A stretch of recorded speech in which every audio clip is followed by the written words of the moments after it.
Bueno, tú imagínate que te cuento que 50 tipos del ejército español durante la Revolución Filipina, estamos hablando del siglo XIX, se atrincheran en una iglesia y resisten bajo unas condiciones durísimas a hambre, enfermedades, cañones, fusiles, sin posibilidad de reponer víveres durante 337 días de asedio.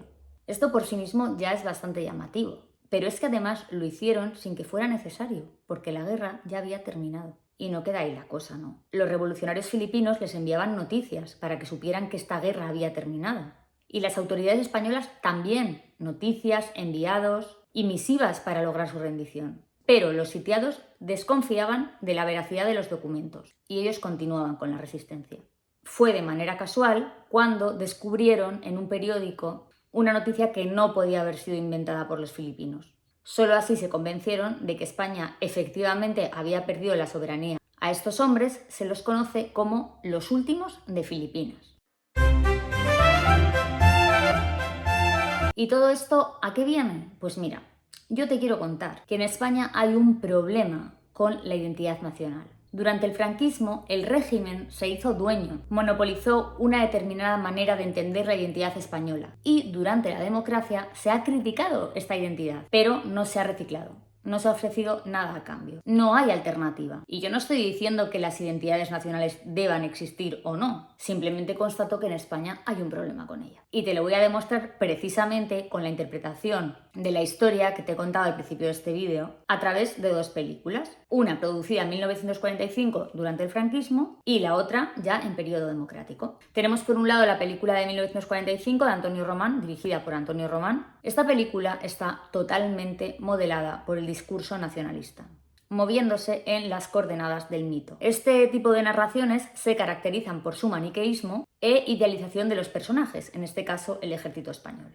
En ese sentido, la película es un canto a los valores militares y a su código de conducta, basado en el honor, el compañerismo, la valentía y el desprecio por la muerte, con un objetivo último: defender a España. De esta forma, el ejército queda dibujado como héroe. Os voy a dar un ejemplo. Esta es la presentación que hace la voz en off nada más comenzar la película. 1898. Un puñado de hombres lejos de la patria mantienen en pie, sin petulancia, su bandera.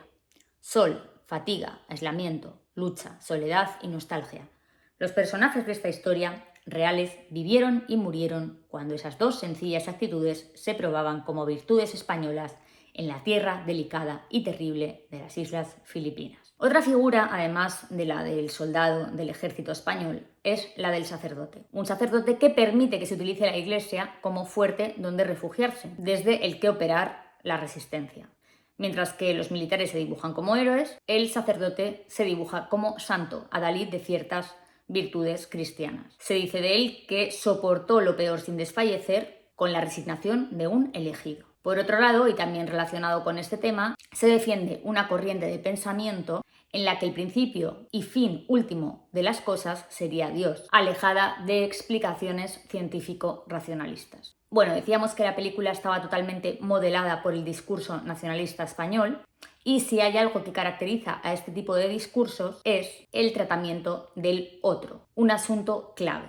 En este caso, el otro, el enemigo, el contrario, lo representan los filipinos insurrectos, los independentistas. La película los ignora desde un punto de vista individual, excepto el tabernero, que es el jefe de la insurrección, y Tala. Tala es una indígena pro-española que está enamorada de uno de los soldados del destacamento militar. ¿Cómo se representa a los filipinos independentistas? Pues de forma negativa, como crueles, traidores e inferiores moral y culturalmente, inferiores a lo español, se entiende. Así, la construcción de la identidad nacional se hace a expensas de la condición de inferioridad del otro, esto es, de los filipinos independentistas, que sirven como un espejo en el que se contempla y se reafirma el orden colonial español.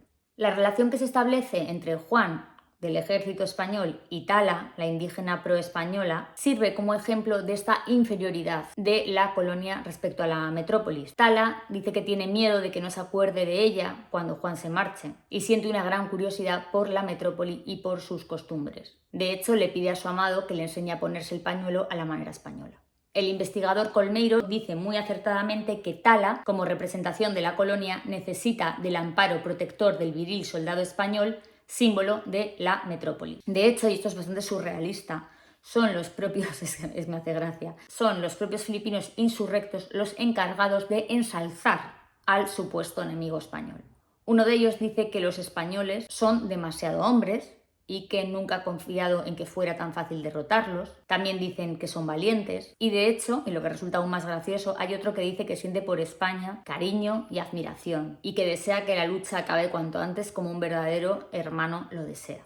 Además, aparece la idea del desinteresado colonialismo español, que se basaría en compartirse con generosidad con los que más lo necesitan.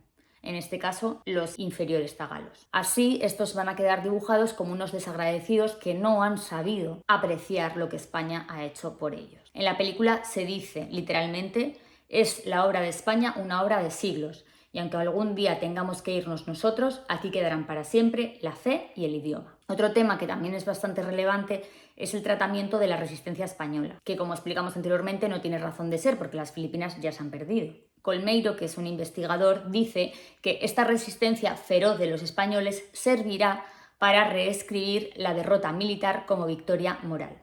A pesar de la inferioridad numérica, de la total incomunicación, de las enfermedades, de la falta de provisiones y de medicinas, los españoles no son vencidos. En la última escena de la película vemos la salida final de la iglesia de las tropas del destacamento, enfermas y mal heridas, mal vestidas y mal alimentadas, pero desfilando con orgullo patriótico entre las hordas de asediantes.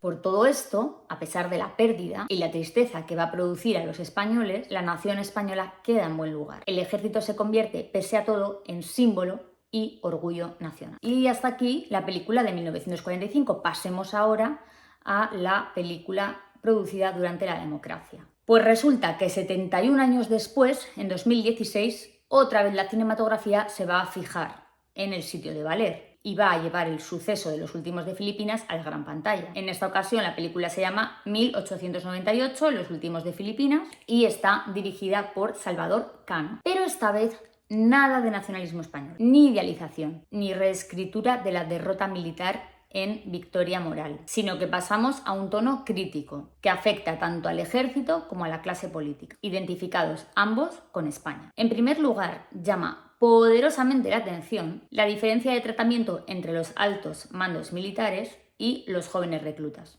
Tenemos un personaje inventado, Sargento Jimeno, superviviente del destacamento anterior, que fue masacrado por los tagalos. Este hombre, que no existió en la historia real, es la encarnación de la sed de venganza. Tiene hasta un punto sádico. Asegura que matar envicia. Incluso amputa un brazo a uno de los jóvenes soldados que quería desertar, un chico joven que jamás había tomado las armas y que deseaba labrarse un futuro como pintor. Otro de los militares al mando aparece retratado como un hombre obcecado con no rendirse. Un líder descerebrado ante unos jóvenes e inexperimentados militares a los que se ha obligado a resistir inútilmente. Fijémonos qué diferencia entre una y otra película.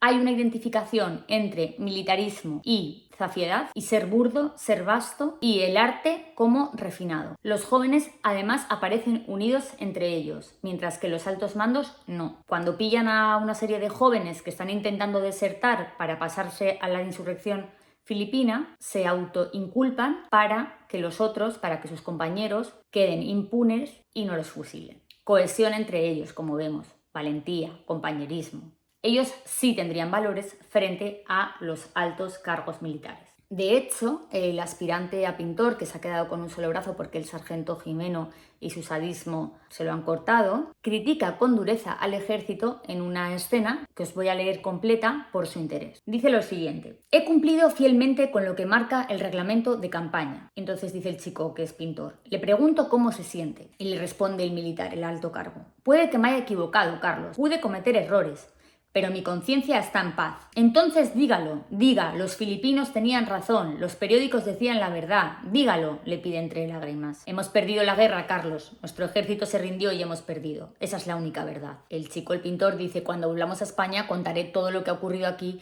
y espero que lo echen del ejército. Además, este hombre pedirá que se falsifiquen los certificados de defunción de los fusilados por deserción, pensando en sus familias, dirá.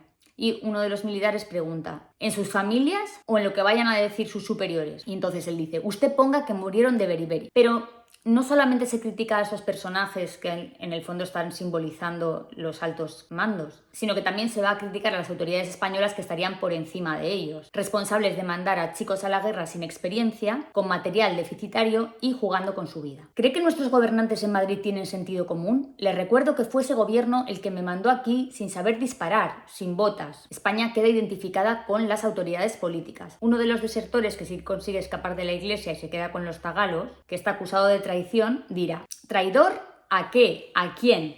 España le vendió Filipinas a los yanquis por 20 millones. Tanto heroísmo, tanta mierda que nos piden. ¿Y qué cuenta? El dinero es lo que cuenta, lo de siempre. ¿Y esos millones, qué te crees que van a hacer con ellos? ¿Que se los van a dar a las familias de los muertos de Cuba, Filipinas, Puerto Rico? ¿Te crees que se lo van a dar a tu madre cuando te entierren aquí? No.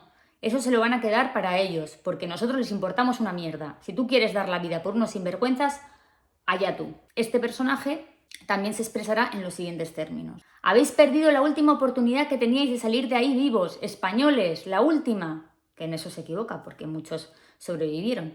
Lleváis un año ahí encerrados mientras España se ríe de vosotros, porque no vais a morir por España, no, vais a morir por imbéciles, que es lo que sois todos, un destacamento de imbéciles.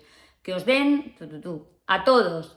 ¿Sabéis cómo os van a recordar? Porque esto va a hacer historia. Os van a recordar como los tontos de Valer, los berracos de Valer. En la misma línea nos encontramos una conversación entre dos militares. Don Gabriel, el alcalde, es un patriota y dice que España necesita, y dice el otro, España está llena de patriotas como Don Gabriel.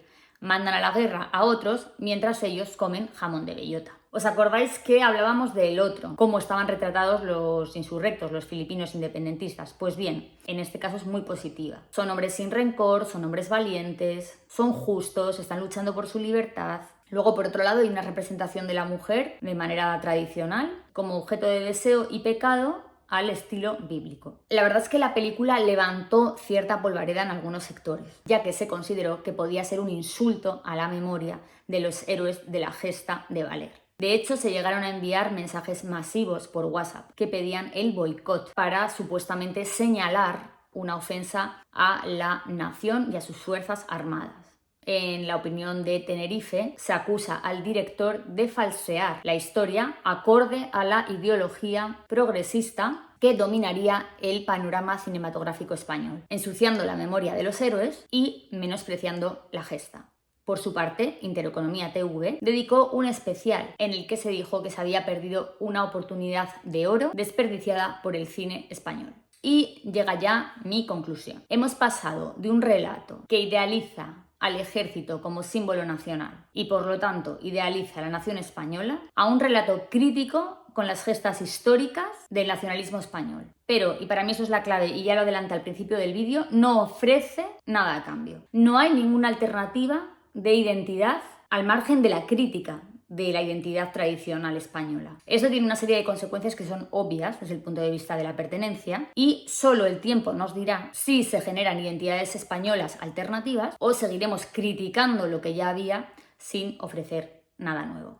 Bueno, pues nada, muchas gracias por verme. Si te ha gustado es importante para mí que dejes un like y que te suscribas a mi canal, que no cuesta nada, y nos vemos en el próximo. Hasta entonces, chao.